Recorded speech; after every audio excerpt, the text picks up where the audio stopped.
You knew Viktor Frankl. What kind of a man was he? Complicated. I think he's the only true genius that I've ever known in my life. Really? He was an extremely witty, funny guy. A sense of humor, I think, helped carry him through his own Holocaust experiences. And then I remember well that the prisoners in the concentration camps, and he was in 4 of them, promised one another to tell each other jokes just to get some momentary relief from their circumstances. So extremely bright guy, strong-willed, highly opinionated, intolerant of incompetence in his medical colleagues and so on. An extremely interesting guy to be with. Always the center of attention, it seemed like. Let's move to the book for a moment. Why do you think it has such resonance for millions of readers 70 years later? Yeah, it is quite a phenomenal story, that little book. I think one of the things that caught people's attention were the extremes of the circumstances in which he ended up with his family. I think the extremes of suffering is one thing, and then his absolutely stubborn conviction that human beings, at least in some measure, can rise above circumstances, even the worst circumstances. Not perfectly, but more than we think. We can rise above unavoidable suffering and circumstances and take some sort of stand against what threatens us and for what it means to be a human being. What does Viktor Frankl mean by meaning?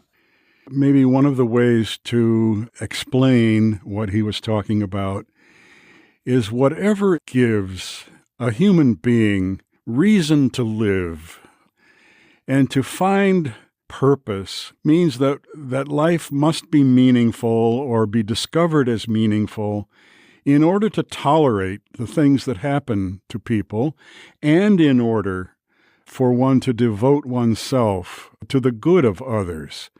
To find life meaningful means that there is some cause or some person or some expression outside of oneself, beyond oneself, and clearly greater than oneself, so that in discovering meaning in life for an individual does eventually mean a kind of self-forgetfulness or a decentering of oneself to focus on something outside which is more important and greater and worth giving oneself to.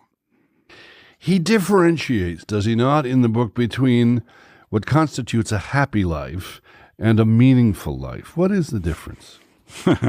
He was quite critical of the American Constitution and this idea of the pursuit of happiness, that everyone has a right to that. The problem with that is, he said, that the more one pursues happiness as an end, as a goal in itself, the less likely one is ever to find that.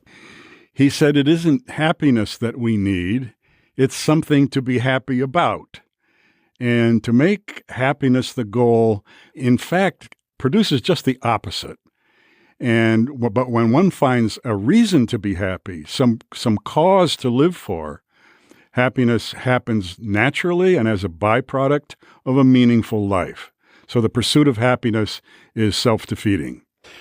I think one of the core elements of the book is his view of suffering and how one can marshal one's suffering so it doesn't turn into despair. I want just to listen to a bit of tape we have here. This is Viktor Frankl himself. Despair is suffering without meaning. As long as an individual cannot see any meaning in his or her suffering, he or she will certainly be prone to despair, but at the moment they can see a meaning in their suffering, they can mold it into an achievement. They can turn their tragedies into a personal triumph. But they must know For what? What should I do with it? Don, I'm having trouble getting my head around the idea that there is meaning in suffering. There isn't. And Frankl was very clear to talk about unavoidable suffering. When people suffer and they can do something about it, they can deal with it, that you can't find meaning in suffering that you can take care of and deal with. It's the unavoidable suffering to which he referred. And suffering in itself is not meaningful. One has to find meaning in living in the face of suffering.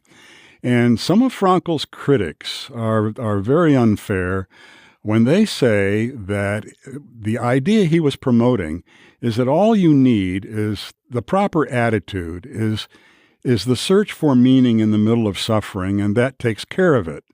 And some accuse him for kind of glossing over the terrors of the Holocaust by saying if you had the right attitude, you could survive anything. Well, in my book, I have identified no fewer than 12 or 15 reasons for Frankl's survival in the concentration camps. Mm-hmm. And none of them have to do with choosing one's attitude or taking a stand. They have to do with luck and officials in the concentration camps who liked to talk with him. He ruddied up his cheeks with a piece of glass so that he'd look healthier when there were selections going on. And what he was saying is all things being equal, which they never are, all things being equal, it might make the difference between life and death for one to choose an attitude or to choose what to make of his or her suffering. And what catches, I think, the attention of so many millions of people is that in the midst of those 4 concentration camps, 3 of them desperately dangerous and horrible circumstances, he would say that when all the other freedoms are taken away, the freedom to move, to go, to even to connect with other people, when everything is gone, one still has the last freedom, and that is to choose how I will look at my circumstances and what I will do with them.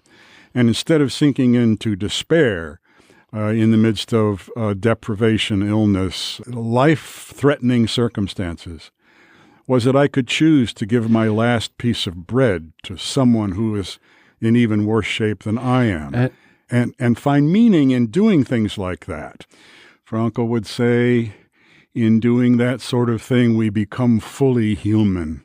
We defy what is in us that's base and self-centered and become fully human, that we have the capabilities of doing those things.